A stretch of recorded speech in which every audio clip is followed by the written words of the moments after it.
We're rolling. I am John Anderson. It's the MLB Data Warehouse world. It's a big day, a big occurrence. Although it's I guess you don't do big stuff at the end of a season. People aren't going to really be paying much attention to baseball, but it's the beginning of a new part, a new section, a new relationship. I don't know. We're going to be doing more prospect stuff. Minor leaguers, that's going to be a big part of MLB Data Warehouse moving forward. But you know that if you read me, you know I admit that I can't. I'm not good for that stuff. I get all kinds of DMs, people asking me what prospect, and I just say I don't know anything about that. So I brought in two of my favorites, two of the few guys I've actually liked in the world of fantasy baseball, and it's Tim Kanak and Doc Eisenhower. They're here. So Tim, hello, thanks for being here. How you doing? What up? What up? I'm good. I'm ready to get this show on the road, talk some prospects. We got some fun new tools coming, so I am excited.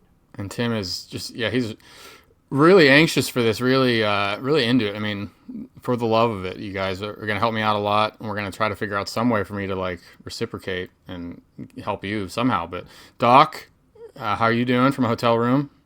What's up? What's up? Yeah, I'm Doc. Yeah. What's up, Doc? A little bit of Looney Tunes, feeling loony out here, man. I just did some buys and tries. My arms are looking skinny. I gotta get them bigger, so I lifted weights and put them back down. And now I'm ready to come at you with some prospects. That's the sounds of prospects coming at you. For the pump, you got to get the pump for the show, and It's not fun for the show. Gotta yeah, get the yeah. pump. So Well, you are Doc. it has some good connects. What? Shoo. Do you have a real name, Doc? Do you don't want to talk about it? I don't care. I also do work with Prospects Live, and they refuse to label me as Doc there. I Okay. think they're trying to go for ultimate professionalism, so I am Darren there. Okay. But then everyone still calls me Doc, so it's okay. It's And yeah, I you're don't yeah. care. All right. Because I didn't even know your real name. I guess I do now. I did before, but it's hard to remember. Doc's So more fun.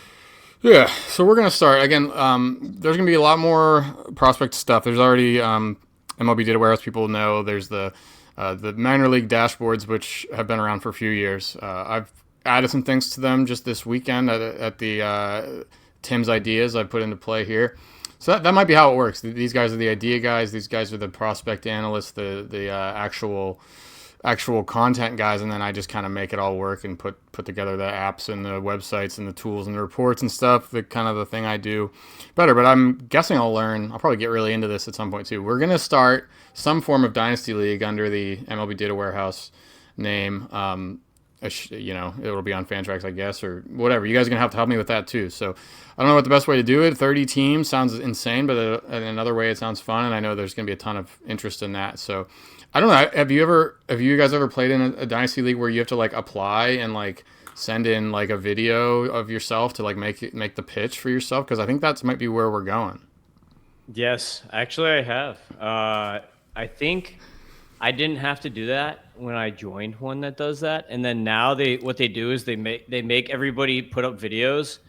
And so if someone leaves and we're bringing a new applicant in, they have to put a video and we put it on Discord or whatever. And then Yeah. everybody makes fun of the people. And it's like, that guy sucks or that guy's Right. cool or whatever. And then you kind of vote on who you want in and who you don't want. Yeah. Because the worst thing that happens is you get someone who stops paying attention in June, like I did to you with the Ottoneu thing. That's a But big yeah. step, man. That's a big step to go straight into Otnu. I think that you got to take the baby step first. Otnu is a beast. Okay. But yeah, running a dynasty league sounds just terrible to me because, especially with 30 owners, you're having to replace several people every year sounds awful. So you really want to like find the biggest sickos out there that you know will just like deny their family and all of the responsibilities because they only care about dynasty fantasy baseball. So Yes. all right. Well, a lot of stuff coming, a lot of ideas formulating. This is going to be a focus of mine throughout the winter, throughout the off season. It's late September right now, so I mean the postseason will be fun. Major League Baseball playoffs will start in a week, but right now it's super downtime. So what I wanted to do is get the breakout prospects of this year because it seems to me, and maybe I'm just an idiot, maybe I'm just bad at it, but every time I think I have a list of like this year, right? I had the short list of breakout, break in pitching prospects. I'm always looking for those like starting pitchers that'll come up in the middle of the year and be the big guys that kind of take your fantasy team, your normal fantasy like redraft team to like the next level in the second half. And every pitcher that fits that category, I had like not even heard of when the season started. I mean, Nolan McLean. I don't even know these other. I mean, yeah, like my guys were Quinn Matthews and Bubba Chandler, and they've both just been total disasters. What about Hurston Waldrop? Was he on your radar? No, I thought I knew about him, and I just figured he was terrible. But yeah, so he was like a former. He was in that elite 2023 draft class, top 10. You know, maybe we call that FYPD in our world, John. First year player draft. I got that. Yeah, we're gonna start from the basics here, and he has a mean splitter, and as we're seeing now at the major league level, has only had one bad start this year, and the splitter was always lethal. And what he just added to that was, he just added the pitch a pitch mix that complemented his lethality with, what was it, the sinker? Yeah, added the sinker, right? Yeah, sinker and another pitch, I believe a cutter too. He's basically baby Kevin Gausman, so his success will come and go with the command. If his command sucks, then he's going to be bad Gausman, and if the command is there, then he's going to be good Gausman. Right. The command's been good, so I think maybe that was it. Or he didn't feel confident in his stuff outside the splitter, and now he's like, okay, I can throw it in the zone. I can. Yeah, he's made we're not here to talk about Hurston Waldrop, but he's made 8 starts and gave up 8 earned runs like 10 days ago. Good. Oh well, you mean like in one? Yeah. Other than that, he's been spectacular. Yeah, that was the bad start. He's got a 3.04 ERA still. That's pretty amazing to have 8 starts, one with 8 earned runs, and then still have an ERA around 3s. Pretty cool. So, all right. Anyway, so the point of this is for you guys to give us the names that kind of popped up out of nowhere this year. Maybe not. You don't have to take it that literally. Maybe they were already on your radar, but just guys that everybody this year knew the names, the top prospect names, but who had those big seasons this year that are now going to be in play for next year, or just have really heightened their stock in dynasty leagues and stuff like that. And hopefully, we're kind of talking about guys that can play into it next year.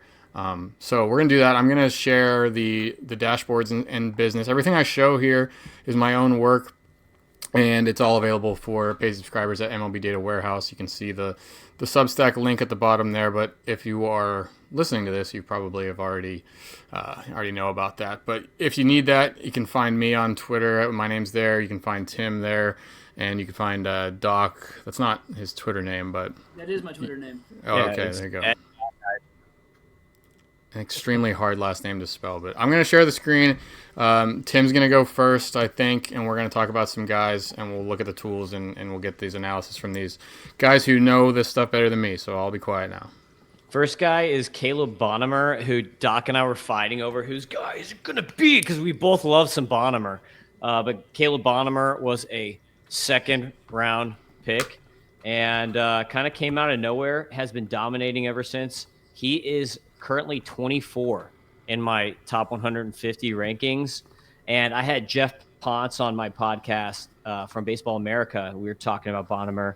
And I was like, man, I love Bonham. His profile reminds me of Gunnar Henderson. And he's like, oh, me too. He's like, Gunnar Henderson is the exact name I think of when I think of Caleb Bonham. So it's not even just me. Is Jeff from Baseball America also thinks that Caleb Bonham is a G. So check out Caleb Bonham.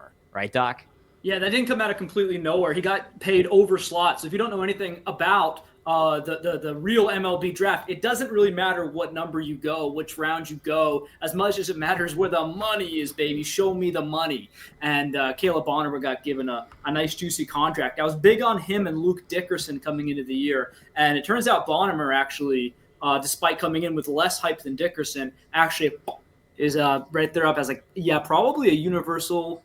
I don't know is it crazy to say a top 30 universal prospect? I don't think it's that crazy. I think that's where we're going to be at as you head into spring next year. Yeah, I'm right there, man. 24 for me, so I'm right there. This is a White Sox hitter. Yeah, so he's been playing shortstop. Currently, who may move to third. No, so sorry, we all jumped on the same thing there, but I will say that he is moving to third. Like as the season went on, he went from shortstop. Okay. And the predictions came true. It looks like they are ready to anoint Colson Montgomery as the shortstop of the future. I wonder why. I guess maybe he hit like 20 home runs in his first 20 games, basically. Yeah. Crazy. So here's I'm going to show another dashboard here in a minute, but this one can be a little bit ugly. This is the StatCast 2025, so MILB, main minor league StatCast data. What you see here, and when we get into some guys with some AAA data, it'll look a little bit better. But so the key point to note for people that don't know this is that the AAA leagues, Pacific Coast League and the International League, as well as the Florida Coast League, that's Florida State. Florida State League, high A, or is it just A? I don't know. It's A ball. That's my A-ball. That's my territory. That's my Okay. My stomping grounds. So those are the only two leagues that have like the equipment, or at least to make it publicly available. They might actually have all the data; it's just not available to us.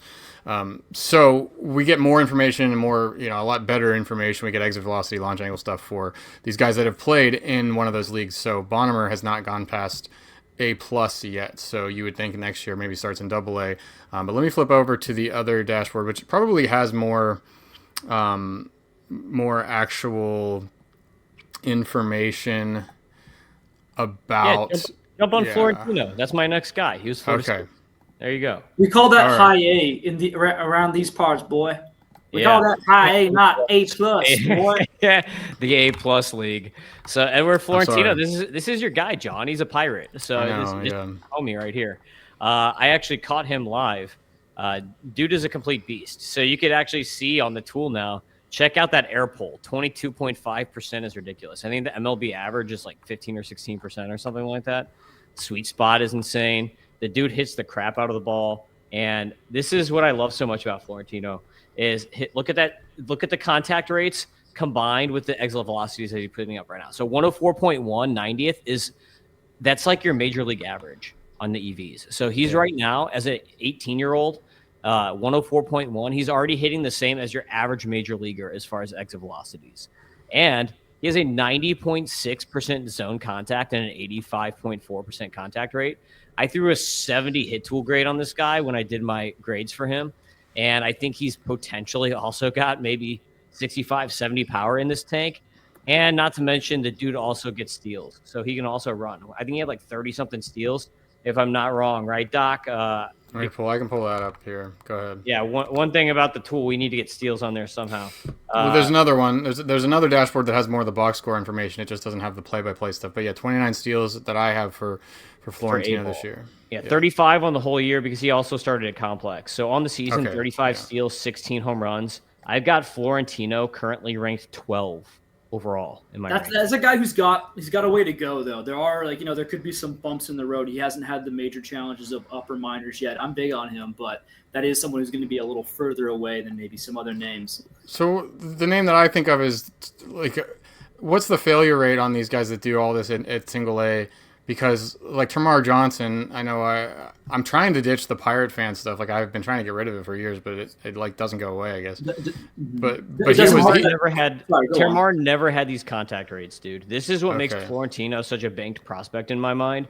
Because I'll go proximity, but if a dude has a hit tool like this, that's insane. You never run into hit power combos like this. It's very rare. It's a physicality issue too. So you're looking at a 5'8", 190 Termarr Johnson versus what is he, 6'4" Florentino? Yeah. So this is a different man.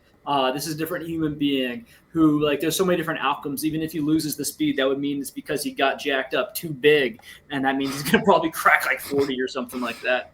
So you guys never liked Johnson, is what you're telling me? I don't mean that, but I just mean there's a better floor as a huge guy who can make contact.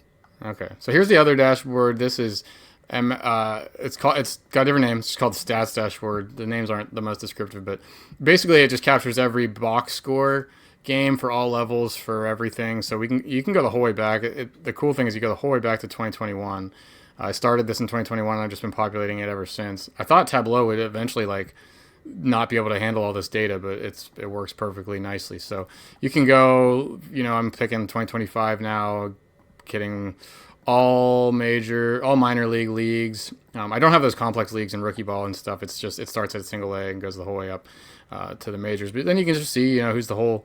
Ryan Ward leads the minor leagues with 36 homers. There's some advanced stuff, a bunch of plots, ton of stuff here. We don't have to get into it now, but those are the two dashboards we have currently, with much more coming. But one just kind of for the more basic box score stats, and one for the advanced stuff when it's there. So that's that. Florentino for the Pirates, probably not a 2026 arrival to the major leagues, though, would you say?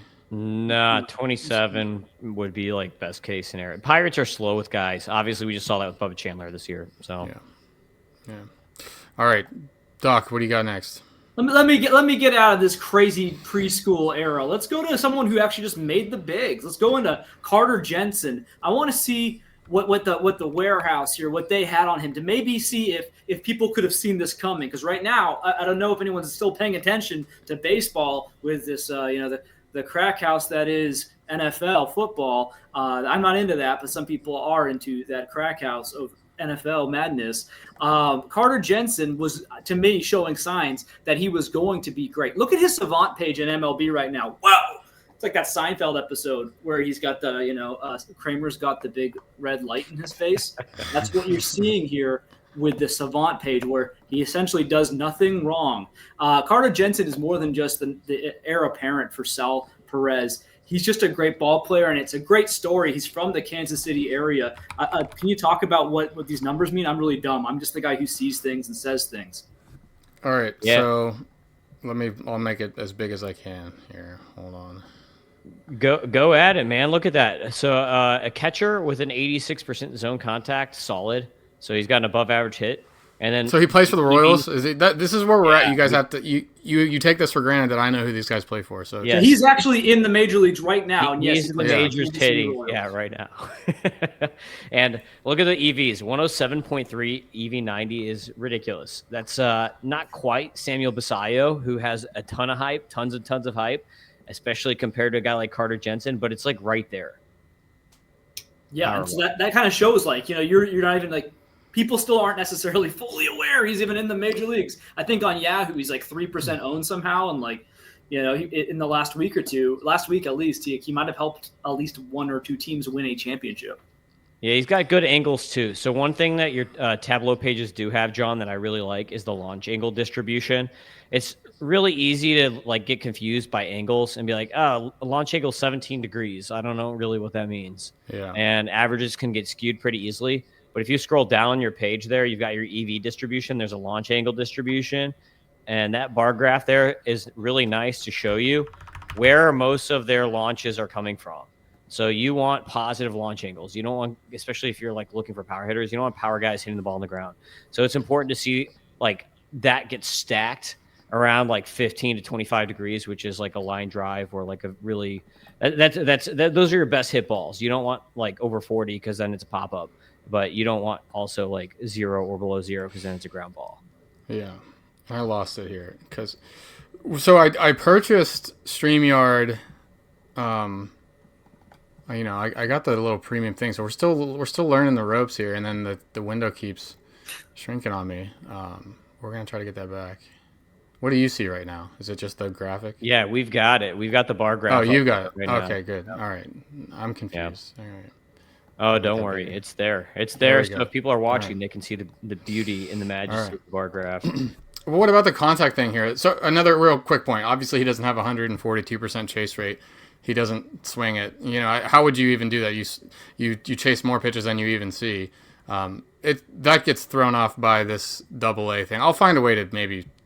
I don't know if I can fix that, honestly, because what it does is for AA, it doesn't know where the pitch was. It doesn't know if it was in the zone or out, but it does know he swung. So it just it's taking his total swings and dividing it by how many pitches he saw out of the zone. So since he's got most of his season in AA, it's the swings are higher. The numerator is higher than the denominator there for you math people. But what about this? I mean, this isn't a very good contact rate, 74%. I mean, it's fine, but 25% K rate isn't that likely to end up crazy high in the major leagues. And so far in the majors, in 46 plate appearances, he's at 17%, so I guess it hasn't been a problem yet. But don't you typically see like a 25% minor league K rate turn into a problem in the major leagues? Yeah, so usually K rates will adjust from like 6 to 8%. They'll go up once a guy gets to the MLB. Minors are kind of weird right now, and he didn't spend a lot of time at AAA, so some of that might be, kind of fake, I guess. So I kind of believe him to be more of like a closer to high 20s to 30K% guy, but the contact rates are fine. League average for MLB is 75. So if he's a 74, it's like slightly below average hit tool. It's fine because the angles are there. So despite having maybe a below average or slightly subpar contact tool, he actually hits to really good angles. So the quality of contact is very good. And then he is hitting the 16% ball barrel hard. rate. That's a huge number here. Yeah. Yeah, So, and his so and like, his zone is great too. His zone contact is actually great.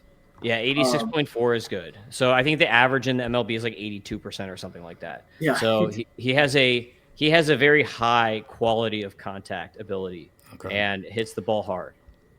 Yeah, we've seen a ton of guys come up and not be able to lift the ball in the major leagues. I don't know if the pitchers just kind of know how to exploit you at first, but I don't know. I haven't paid a ton of attention this year, but I just remember O'Neal Cruz, Ellie De La Cruz, a lot of these bigger guys with a lot of power just kind of struggle. Gunnar Henderson too for the first half year or so just was pounding balls into the ground, and many more examples. But so I always do kind of like to see the higher fly ball rate, and you can see that stuff at AAA, and not a problem for him. So.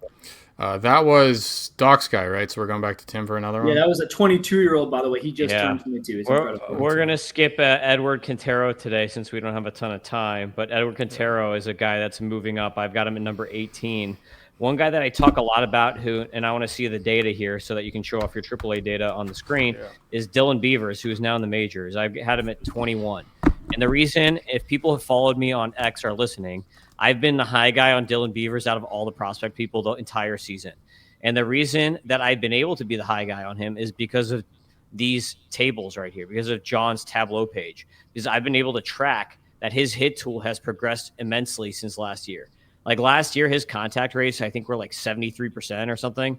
And his zone contact was down just as much. His contact rates have improved significantly this year, which is why I was able to get on Beavers so much earlier than other people were, because I was looking at this stuff as the year was going on and seeing, hey, he always had a good plate approach, but he never really had like consistent power, and he never had a great hit tool. His hit tool is always kind of like subpar. Now his hit tool has gone from like subpar to at least like a 60 grade hit tool. Like it's a plus tool at this point when you see those kind of contact rates. And he also, again, look for quality contact. 9.3% barrel rate is pretty good for a powered speed type dude, especially with a very good plate approach. 42.9% sweet spot. That means that guy is hitting the ball at really good angles very, very consistently. And you can see it again on that launch angle distribution chart. Look at all those bars that are in that 0 to 40 range. That's where you want to hit the ball. Those are line drives. This guy is a line drive machine, Dylan Beavers. Yeah. So these are the types of things that you look for that are going to tell you if someone's going to break out or not. And that's why I have Beavers at 21 when like a lot of other people didn't even have him in the top 50, before he debuted. And he's been very good in the majors since debuting here for the Orioles too. Yeah, let me flip over to the Major League dashboard. This is probably the flagship resource.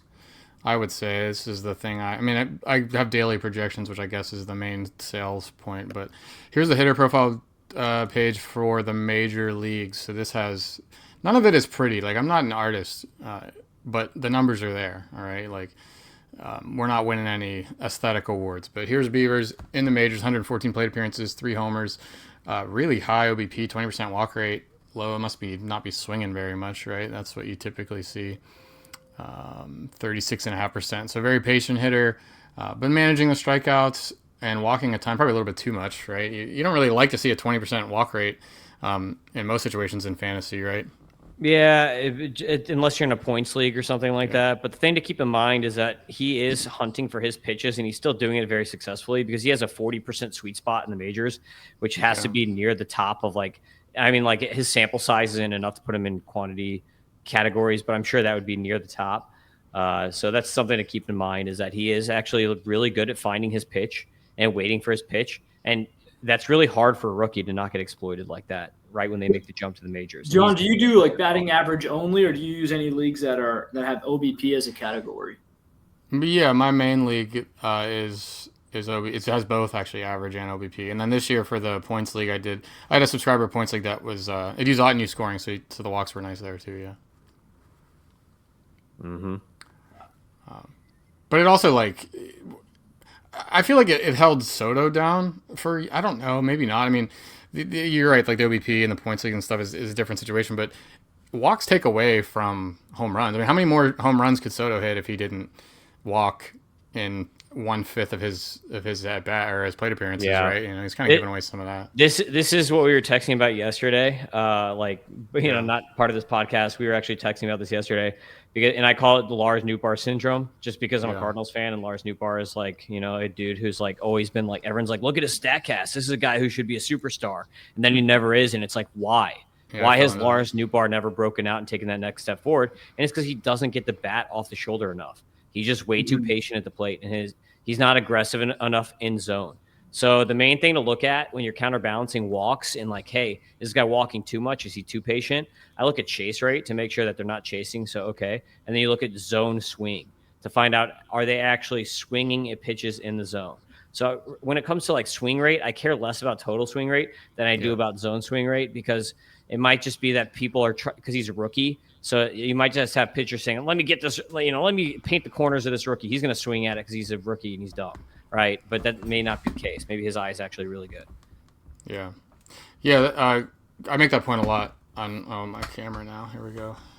I guess you can't see my face anyway. I make that point a lot on the normal content I do, is that right, a low people love to brag about. They talk about Beavers is a good example here. 17% chase rate. That's 11 points under the league average. League average 28%. He's at 17%. Or he's at 17%. But the way he's done it is, it's easy not to chase. All you have to do is not swing, right? I could go to the major leagues tomorrow, and I could post a 0% chase rate, and everybody would be like, "Wow, that guy has a great batter's eye." And the way you could do it is just, okay, if you don't swing at anything, then you're not chasing anything. But so yeah, Beavers. Again, I think the Orioles are pretty happy with that 400 OBP or something like that. But maybe you want to see them get a little bit more aggressive next year. But certainly a lot of stuff. You typically don't even have this kind of question for a young player like that. They're usually too aggressive or something like that. But that's that. Let's go back to the minor league stuff and get another name from Doc. Well, we haven't done it. We haven't done any pitchers yet. So let's do Daniel Egan from the Arizona Diamondback organization. This guy has come out of nowhere. He was available in 30-teamer leagues to start the season. I was able to get him after we did a 10-round FYPD. It was just you could get Daniel Egan when and where you wanted. He actually was drafted in the third round. It wasn't super late. He didn't get a ton of money. Maybe that was why he slipped by. But yeah, he's got a 6'4", 205 build, workhorse frame.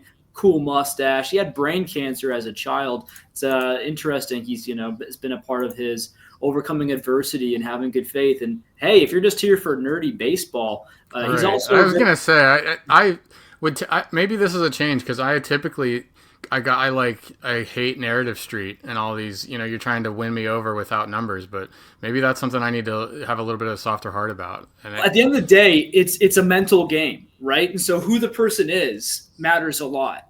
How they think, how they operate. Of course, freakish athleticism helps, but there's a reason why combine guys don't necessarily become all-stars or Hall of Famers, right? It's not like other sports necessarily. You said what'd you say about happened to him? He had brain cancer when he was a kid. Couldn't you flip it and say, well, he's got perspective now and he knows that life is fleeting and everything is turning back to dust and baseball doesn't really matter that much in relative to eternity, right? Couldn't you flip the narrative that way too? Not to make this a. He has spoken about it, so he's that was a big part of his, and then he had, he's just been an interesting guy, and if you want to take it to baseball, he's also modeled his game, or he looks up to Zach Gallen. He also has a great curveball, good pitch mix of a slider, four seamer. He just kind of gets the job done. 17% swing strike rate. I like that. Yeah. Now we're talking, right? And so he's 20. He just turned 22 years old, pretty young. He's already at AA. So this is a guy. Hey, you said this. You want to look at who the next out of nowhere starter could be, and at Major League Baseball, you're looking at him. I think Daniel Egan could pretty easily debut next year. We're gonna have to make sure his command cools off a bit in terms of his walk rate cools off a bit. It was creeping up a little too much in AA this year. Again, he was young for the level. He started the year as a 21-year-old. And so you see in high A, he had I do walks per nine because I'm a boomer, but yeah, he's got a 3 walks per nine and then 5 walks per nine in AA. So maybe what do your geek stats tell us about Daniel Egan? I know I like his mustache. So the other, to fill some of this out, there's a blank spot here. If he would, anybody at AAA, you'll see their pitch mix data here. You'll see the pitch distribution and all the stats on all of them. But he hasn't been anywhere that captures all of that. Obviously, you can go somewhere else and find out what kind of pitches he throws and whatnot. JAERA here. This is unique. So this is just Sierra. I have a full article about this on MLB Data Warehouse about what it is. It's just my copy of Sierra. It's not going to match Sierra because the weights are a little bit different. I think they change that every year. So I just took an old Sierra formula. And it's also a little bit different because ground ball rate is different between how you can calculate it. So, but anyway, this will, at least in terms of how guys like stack up, Sierra and JAERA are the same thing. I didn't invent anything new. I just copied them, but the values won't exactly match. But what you need for that is simply K rate, walk rate, home run stuff, and ground ball rate. Now, so on this dashboard, you can get that Sierra value for anybody. It will still show it, and it'll still be close to reality. But since we have a 0% ground ball rate here, because we don't have any information about where the launch angles of the ball, the batted ball types, it's going to ignore that. So basically, this is just turning in his K and walk and some of the home run stuff into that. But 273 obviously very good, and the WHIP plus, this is basically total bases allowed per inning. The league average is like 1.9, or it's probably 2.1 in the minor leagues. So 1.5 WHIP is bad, but what this does is it punishes you more for giving up a double. It punishes you for giving up a walk or hitting a guy. So 1.5 is really, really good. And I don't know how sticky WHIP plus is. It's a subject for another time, but this is a stat that I kind of created. It's total bases allowed per inning rather than just, because normal WHIP awards, you can give up a home run and it has the same effect on your WHIP as giving up a single, and it doesn't even, if you hit a guy, you don't get punished for it. So those are some stats there. But yeah, I mean, I've never heard of this guy. Didn't even know how to spell his name. Egan, not the easiest name to spell, but we found him. 21% K to walks, 17% swing and strike rate, and a decent ball rate. I mean, you don't like anything near 39, 40%. 36.8 is a little bit high, but that'll work with the ability to get whiffs. So looks good to me. Yeah. Anything to add on that, Tim? No, I love Egan. Great curveball. I love his curveball. And then he has a sweeper that he throws 85 to 88. So what I was going to do is I have a couple more hitters. Kalen Culpepper, we found out, I didn't even know this. You told me that he's the son of Dante Culpepper, the quarterback, which is awesome. And Raniel Rodriguez, two of my big time risers. But I want to talk about a pitcher because I want to keep on this pitching thing. And I'm going to give you a AAA pitcher here. So he's not even on the rundown. I'm going to throw you a curveball here. It is Trey Gibson with the Orioles, who is a big-time riser this year. So Trey Gibson with the Orioles, we're going to get his pitch level data here looking at this. So I had you actually add in vertical movement and horizontal movement on this thing just the other day. So now we have a ton of data here since he pitched in AAA this year. And one of the cool things, even though he was in AA and AAA, you could zoom out and see what levels. All the pitch level data is all going to be from his AAA experience here, because obviously it's all AAA and you see his total pitch count. So it's giving you his pitch counts. So then you can see what pitches he's throwing the most versus other pitches. You can see the movement on his pitches, which can help you if you're not, like usually what I'll do when I'm scouting, just give a little inside baseball here, is I will first look at data and I'll be like, okay, this guy's super interesting. Let me watch a video on him. Like, I'm not going to just go watch a video on any, and waste time watching a video on tape. You're a tape bro. You're a watch the tape bro. I am, but what I do first is I look at the data and then I go from the data to the tape to see if they're worth my time, right? So something interesting here. I just don't trust my eyes about watching actual baseball games, but all right. I do, but then again, also I go to a ton of baseball games too. So one of the interesting things here with Trey Gibson is he's more like a kitchen sink approach, which you're really seeing in the stats here. Yeah, so one of the first things that I do when I'm looking at pitch level data is I'll look at the swinging strike rates for each pitch, which you see right there. And then I'll look at the velocities and some of the movement. So Gibson is a guy that even before I had this movement data from you, I gave him a 50 out of 55 on the fastball, which you see the fastball, he's throwing 94 miles an hour, throws it 24% of the time. And you can see the vertical movement on that, 8.9. This is not induced vertical break. Something to keep in mind with vertical movement and induced vertical break is that this is still taking gravity into effect, so it's going to be a lower number than induced vertical break. So, like, the difference could be like 6 or 7 inches. So a lot of people are used to seeing induced vertical break, which is adding the gravity in.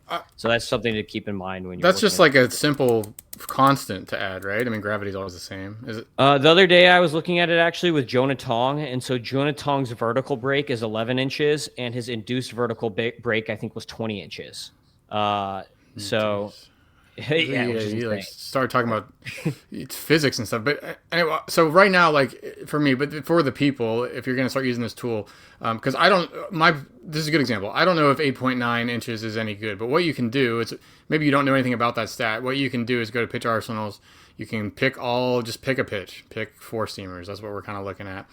So that will limit you to one row per pitcher because you picked a pitch, and then you can put some kind of minimum, put 50 pitches thrown at least, and then you can see right here 8.9 is the average, and then you can compare with that, and then you can go sort. So Trey Savage, who knows how to say? Is that how you say that? You guys know this guy's name? Yeah, the Savage. Yeah, Savage. Okay, so he's at 12.1.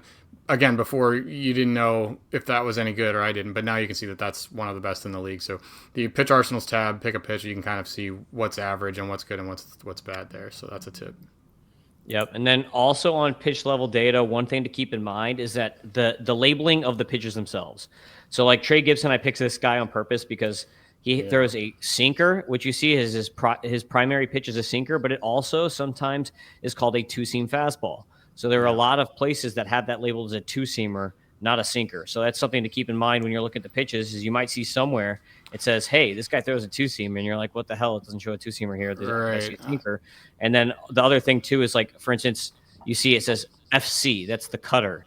That also is a gyro slider. So like gyro sliders often will get labeled as a cutter, especially if they throw two sliders. So you see there, it says sinker, fastball, cutter, slider. His slider is not even a slider. His slider is a sweeper, and then the cutter is a gyro slider.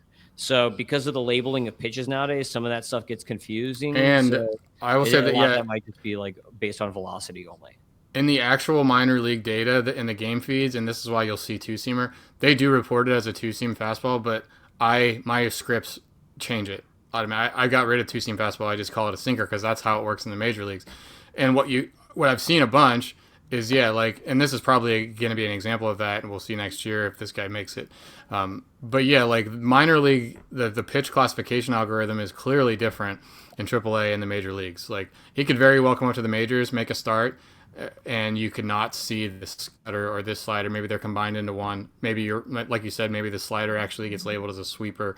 Maybe the cutter gets labeled as a slider and you don't see a cutter. Maybe some of the four seamers, it's a little bit different. But the one thing you don't see here, this wasn't one of the guys we wanted to highlight, but this is a really good example to show the tool. So I appreciate that. But 11.6% swing and strike rate, that's not very good. A 32% K rate though. So what you're probably looking at here is a lot of good tunneling. I mean, I like seeing the three different fastball variations, although maybe this one's not properly labeled as a fastball. I call a cutter a fastball most of the time, but, sinker four-seamer is kind of good to have both of those. I don't like a guy that leads with a sinker because that limits your strikeouts, but if you can have both, you can generate soft contact, keep the ball on the ground, which he's done with the 57% sinker. So, he's one of those guys that probably profiles as a little bit more likely to beat his underlying metrics just because he can be a little bit more crafty, a little bit more deceptive and whatnot. So that's a good one. Yeah, one of the things I like to note too, and you see it a lot when you look at this level data, is that guys when they first get to AAA, especially now, get kind of jacked up when they first come up because they have to deal with the automated balls and strikes, and the zone at AAA is smaller than the zone everywhere else, and it's a different ball. For whatever reason, MLB and AAA use one ball, and then the rest of the minor leagues, they use a completely different ball. Like, I don't know if it's like they use like a Chinese ball. They're like, we're not going to use the American-made balls until they get to AAA. We're going to get cheap and give them the Chinese balls or the Taiwanese balls or whatever the hell. I don't really know like what the deal is with that, but they use a different ball. So they have the pitchers, especially this affects because they have to get used to throwing a ball that has different seams on it or whatever. Even if it's slightly different, that can affect the way that their pitch moves. If they've been throwing a pitch very successfully and then all of a sudden there's a slight tweak in it, that can affect the movement on that pitch, and then they've got to figure that out. But the zone is smaller too, and the AAA hitters are like a lot of them are like quadruple A type players, right? Like the average age in AA is like 22 to 23, and then the average age in AAA all of a sudden is like 26 or 27. It jumps up like 4 years because you've got all these quadruple A guys, like 40-man guys just hanging around in AAA, and those guys know how to like use the zone to their advantage. So they'll use the smaller zone and the ABS to their advantage, which really screws pitchers. So like that's why like when I do my correlation data level to level, you see in AAA all of a sudden walk rates go up big time for pitchers. A guy might have like a 6% walk rate at every level, and then all of a sudden in AAA it jumps to 12. And then the funny thing is that these AAA pitchers, their command actually improves when they go to the majors. So then you'll see their walk rate drop down from 12%. They'll go to the majors and they'll have like a 9 or 10%. So that's why a guy like Jacob Misiorowski, you're like, well, this guy's command isn't that bad. What was everybody talking about? It's like, well, actually, it's just AAA is just it's really, really tough for pitchers. Yeah, I thought I had here we go, league pitching. Here's where you can see the big differences. Walk rate's always pretty stunning to see. So walk rates in the minor leagues usually all double digits. I mean, you got 10% pretty much everywhere in the minors, and then in the majors it drops to. All right, we got a AAA West. I don't know what that is. That's not much action there. But the major league walk rate is 8.4%. Just a massive, massive difference. And there's a lot of different explanations for that. You just hit a few of them. But it is walk rate, and Tim and I have talked about this pretty much every time we have a podcast. We talk about this because kind of our shared interest is projecting these stats out from the minors to the majors. And walk rates go down once you go from the minors to the majors. So that's things to do. But it's all captured here in the dashboard. So we got time for a couple more names. Doc, what do you got next? Okay, we're back in action. Back in action. All right, well, I'm going to go for a deeper cut because Joshua Baez is the easy one. Maybe I'll alley-oop that for Tim after. But Callan Moss, he's a Pirate, and so maybe you want to talk about Callan Moss. Yeah, I'm going to actually get you excited about a Pirate. Maybe because he was developed in Kansas City. I don't know, but he was traded from Kansas City to the Pittsburgh Pirates organization, and he actually tapped into what some were expecting for a while now. His raw power became game power. 6'3", 225. This guy came out of the Appalachian League. What's that? Yeah, I know. He was an independent ball when he was 20 years old. Is this like the Bailey Falder trade? Yeah. Yes, correct. Yeah. Yeah. He can't be good. He got traded for Bailey Falder. What are you talking about? Innings, man. People love innings. I have a lot of fun trades we can go over in MLB history, and I think this one's going to age poorly. Okay. So this is a guy who, he takes a nice walk, but not too many. He doesn't really strike out. Again, he's got that physicality. For some reason, I had him on my Dynasty Dingers podcast, which I'm winding down now, but the Dynasty Dingers podcast, we had him on as a guest, and really? I said, when did you get fast, brother? Again, he's 6'3", 225, and he looks even bigger. He stole 17 bases this year. I'm not sure if we can expect that to continue, but he said it was something he actually went out to go do. He wanted to be faster for some reason. Yeah, I got 13 home runs in 122 games, but the real exciting thing is, again, in the 30 games with the Pittsburgh org, he had 6 home runs. So that's exciting, and you have to think about this. So what kind of profile are we looking at? We're looking at a first baseman. We're looking at a guy who's probably going to bat third or fourth. Who the heck's going to bat in front of him for the next foreseeable future? If he can make it to the big leagues, this is the guy who's going to be knocking in endless Connor Griffin runs, potentially. You know what I'm saying? And again, he's far, he's going to be in Double-A next year. He's going to be on the doorstep. He could make the big leagues by maybe a September call-up next year if all goes well. But really, this is like a low cost. People still aren't really on board with him yet. But this is a very high upside profile, especially considering the freak of nature, Connor Griffin, what he might be. That's a good find because, so what I was doing while you were saying that is you can see what affiliates they've played for. And then if you click one, it'll filter the stats to that. We see a 55.3 plate appearances per home run rate with Kansas City, and then he comes to Pittsburgh.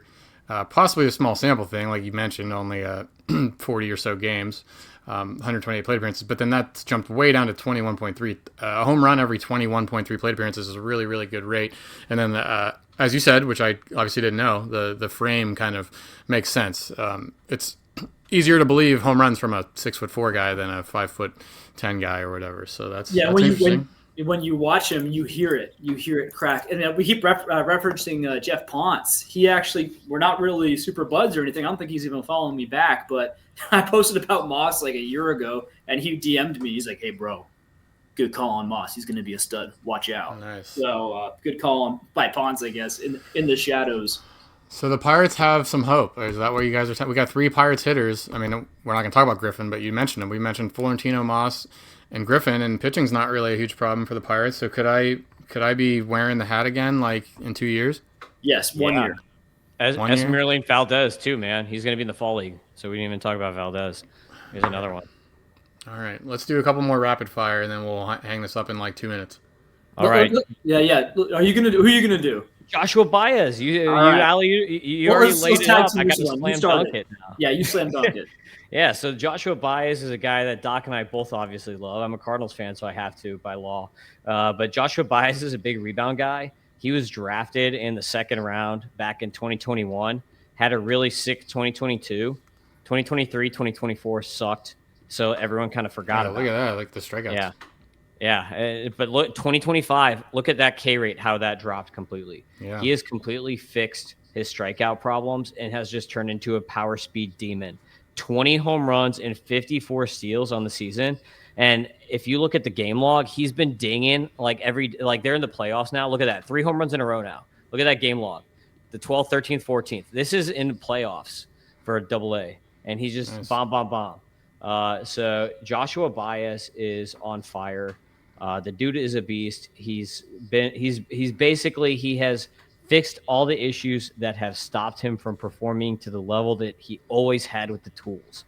The tools were always there, and then now he can actually perform the level. So like the biggest concern for him going forward is going to be the hit tool. I still only give him a 40 grade hit tool, but he now with the K's going down, I give him a 50 grade plate approach with a 50, 65 power. Last 2 months here, it's been insane, 13, 15%. Yeah, look at that. Yeah. That is ridiculous. So like with that kind of plate approach, improving, like it doesn't matter because if he has a 65 power and a 60 speed, it doesn't matter if the hit tool is not that great. Like I compared him to kind of like a Joe Adell, Teoscar Hernandez mashup here as a comp for him. Yeah, I would say his hit tool has improved so substantially. Like you can actually, as long as he doesn't relapse, I guess. I don't think he's in the Joe Adell territory, and obviously he's going to be. It looks like he can run a whole lot better. This is a kind of guy who has. There's not a lot of guys where you can say the upside is number one player in fantasy, and that just like in terms of fantasy sports, that kind of speed and power of 20 home runs and 54 stolen bases. It's video game. Like you got to turn up the difficulty, brother. Yeah. Connor Griffin's doing that. Joshua Baez is doing that. Everyone thinks Connor Griffin's the number one prospect, or just about. I don't think people have fully caught up on Joshua Baez yet. If your league is doing trades right now, if you're in a dynasty league, now's the time to go out and get him, because I'm pretty confident by the time spring comes around, the price tag is going to be way up on Mr. Baez. Nice. Yeah, so here I love this one. You look at your home run rate against your stolen base attempt rate. These guys are your fantasy studs. Sueri Ruiz, Carson Roccaforte, the absolute beasts. Yeah, of course. I like Roccaforte, man. So as you go up towards here, you get more home runs. As you go down here, you get Yoshua Garcia, no homers, but a ton of steals. So that's the Ruiz. But then the sweet spot kind of right here, Jazz. Joshua Baez there too, and you can filter that to all levels like I did there. So that's interesting. Got one more. Sorry, who just said Baez? Who was that? That was you. That was a dual effort. Go ahead, Doc.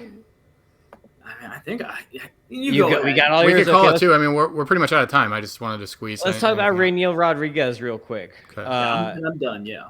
Yeah, bring up Rodriguez here because he's got some fun stats. I bet there's a lot of another Cardinal.